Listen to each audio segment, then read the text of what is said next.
താരമേ സ്നേഹപൂക്കൾ ഞാൻ ചോദിച്ചു ആരാവിലോ ഏകാന്തനായി പ്രണയാദ്രഗാനവുമായി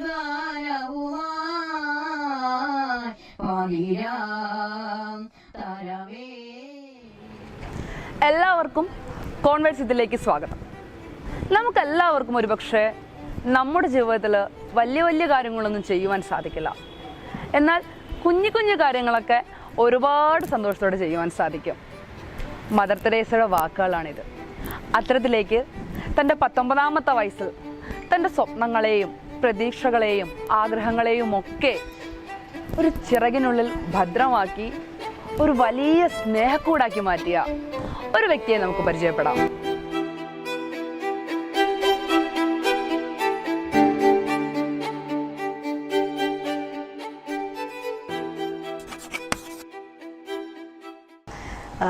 പത്തൊമ്പത് വയസ്സിൽ ഒരു ചെറിയ പെൺകുട്ടിയിൽ തോന്നിയ ഒരു ആഗ്രഹമായിരുന്നു ഈ ഉപേക്ഷിക്കപ്പെട്ട ആളുകളെ കണ്ടപ്പോൾ അവർക്ക് ഭക്ഷണം കൊടുക്കുക എന്നുള്ള ഒരു ആഗ്രഹം ചെറുപ്പം മുതലേ മനസ്സിലുണ്ടായിരുന്നു.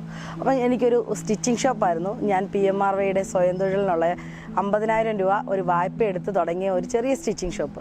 അപ്പോൾ അതിൽ നിന്ന് കിട്ടിയ ഒരു ചെറിയ വരുമാനം കൊണ്ട് ഞാൻ ഈ ഏറ്റുമാനൂർ അമ്പലത്തിൻ്റെ മുന്നിലിരിക്കുന്നവർക്കൊക്കെ ആഹാരം മേടിച്ചൊക്കെ തുടങ്ങിയ ഒരു ചെറിയൊരു പ്രവർത്തനം ഒരു 8 വർഷം എൻ്റെ സ്വന്തം വരുമാനത്തിൽ നിന്നാണ് ഞാൻ മറ്റുള്ളവരെ സഹായിക്കാനായിട്ട് ഇറങ്ങിയത്.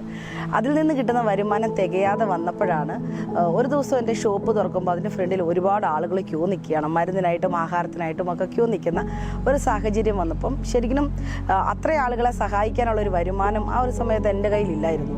എൻ്റെ ആ ചെറിയ ഒരു ഉപജീവന മാർഗത്തിൽ നിന്ന് കിട്ടുന്നൊരു വീതം മാറ്റി വെച്ചിട്ടായിരുന്നു ഞാൻ ഇങ്ങനെയുള്ള കാര്യങ്ങൾ ചെയ്യുന്നത്.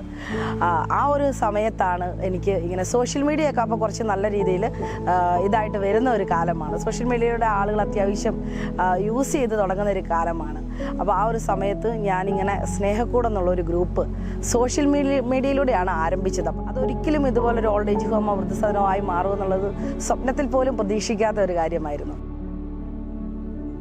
ഒരു നമ്മളെ വളർത്തി വലുതാക്കിയ അച്ഛനെയും അമ്മയെയും ശരിക്കും സംരക്ഷിക്കേണ്ടത് നമ്മൾ തന്നെയാണ്. ഇല്ലെങ്കിൽ ഇതുപോലുള്ള നൂറുകണക്കിന് അനാഥാലയങ്ങൾ നമ്മുടെ കേരളത്തിൽ ഇനിയും ഉണ്ടായിക്കൊണ്ടിരിക്കും. അപ്പോൾ ഇതിനെതിരെ പ്രതികരിക്കുക എന്നുള്ള ഒരു മനോഭാവത്തോടു കൂടി തന്നെയായിരുന്നു ആദ്യം മുതലുള്ള എൻ്റെ നീക്കം.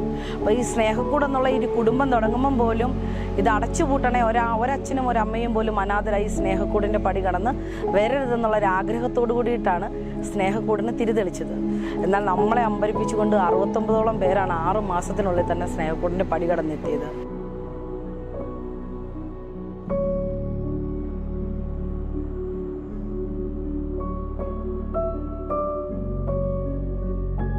ഒരുപാട് സ്ഥലങ്ങൾ ഞാൻ വിസിറ്റ് ചെയ്തപ്പോഴെല്ലാം അവിടെ ഒരു അടച്ചുപൂട്ടലാണ് എല്ലായിടത്തും നമ്മൾ കണ്ടിട്ടുള്ളത്.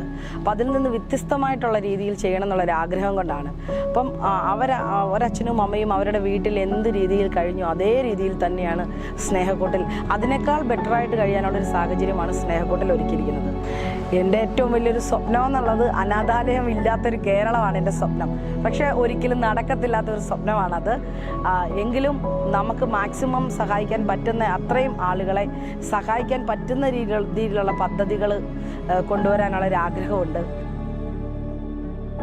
അപ്പോൾ വെറും സാധാരണക്കാരിയായിരുന്ന 19 വയസ്സിലൊരു തയ്യൽക്കാരിയിൽ നിന്ന് തുടങ്ങി ഇന്ന് ഇത്രയും എത്തി നിൽക്കുമ്പോൾ ഞാൻ എൻ്റെ ലൈഫിലും ഞാൻ എൻ്റെ ഒരുപാട് സ്ട്രഗിൾ ചെയ്തിട്ടാണ് ഞാൻ ഇന്ന് ഈ ലെവലിൽ എത്തി നിൽക്കുന്നത്. അപ്പോൾ വെറും സാധാരണക്കാരിയായിട്ടുള്ള എനിക്കിത് സാധിക്കുമെങ്കിൽ നമ്മൾക്ക് ഓരോരുത്തർക്കും ഓരോ സ്ത്രീകളോടും പറയാനുള്ളത് നമ്മളുടെ ഉള്ളിൽ ആ ഒളിഞ്ഞിരിക്കുന്ന നമ്മളുടെ കഴിവുകളെ പുറത്തെടുക്കാൻ തീർച്ചയായിട്ടും നിങ്ങളെ കൊണ്ട് സാധിക്കും.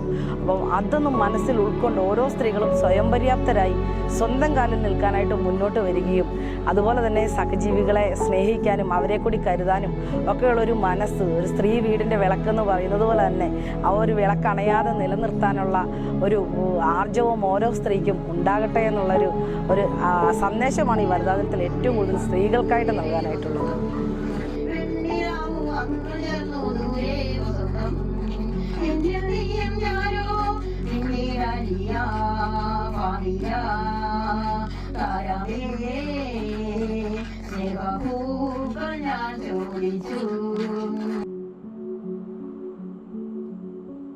കോൺവേഴ്സ് വിത്തിൽ ICJ ന്യൂസിനു വേണ്ടി ടെക്നിക്കൽ ഡിപ്പാർട്ട്മെന്റിൽ നിന്നും അർജുൻ, അർച്ചന, ക്യാമറാമാൻ നീരജ് നാരായണോടൊപ്പം അനുജ.